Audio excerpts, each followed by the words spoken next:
அன்னைக்கு கொடுத்தீங்க ஏன் விவசாயம் நடந்துச்சு மனப்பாற மாடு கட்டி வாங்க வராயே பூட்டி மனப்பாற மாடு கட்டி வாங்க வராயே பூட்டி கேட்டாட விழுது போடு சிங்கமே பசு தண்ணிய போட்டு பாடுவது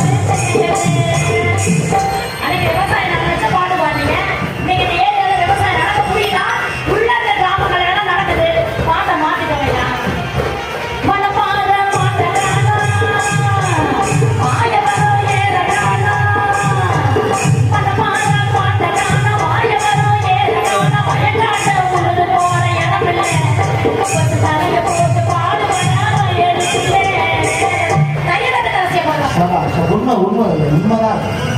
நாமளும் சொல்லுவோம் என்ன பேசுவாங்க நடுவரவர்கள் நிஜமா நினைச்சிருக்கீங்க ஐயா நீங்க காதல் இருக்கீங்களா ஐயா அதெல்லாம் அனுபவம் உண்டு. உண்டு பாத்தீங்களா கேள்வி ஞானமோட அனுபவமும் கண்டிப்பா இருக்குங்கய்யா இப்ப நிஜமா நினைச்சு பாருங்க காதல் என்பது கெட்ட வார்த்தையா ஏன் எல்லாரும் இப்படி குறுன்னு பாக்குறீங்க ஒரு சின்ன பிள்ளை மேடைக்கு வந்து நின்னா இந்த மாதிரி டாபிக் எல்லாம் டீல் பண்ண வேண்டியிருக்கு அன்னைக்கும் காதல் பாட கொடுத்தீங்க இன்னைக்கும் காதல் பாடுறது இருக்கு நடுவர்களே காதல் என்பது கெட்ட வார்த்தையா கிடையாதுங்க எங்களை போன்ற இளைய சமுதாய மனதை தொட்ட வார்த்தை பாத்துக்கங்க ஆனா நடுவர்களே இந்த காதல் அந்த காலத்துல நீங்க எப்படி வேணாலும் பாடிருக்கலாம் போன வாரம் மன்னார்குடிக்கு பட்டிமன்றத்துக்கு வந்தேன். சரி பஸ் ஸ்டாண்ட்ல நிக்கிறேன். அப்போ ஒருத்தவன் காதல் ஆரம்பிக்கிறான்.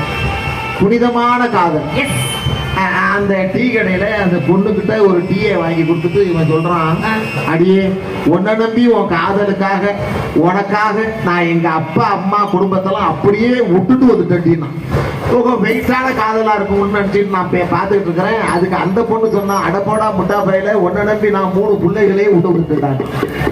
இதெல்லாம் காதலா? இது கருமாந்திரத்தெல்லாம் தினமும் பேப்பர்ல பாக்குறோம், டிவியில பாக்குறோம். இன்னும் நிறைய விஷயங்களை சொல்லணும். ஆனா ஒரு அமைதி இல்லாத ஒரு சூழலுங்கிறதால கொஞ்சம் ஒரு மாதிரியா கொண்டு போயிட்டு இருக்கிறேன்.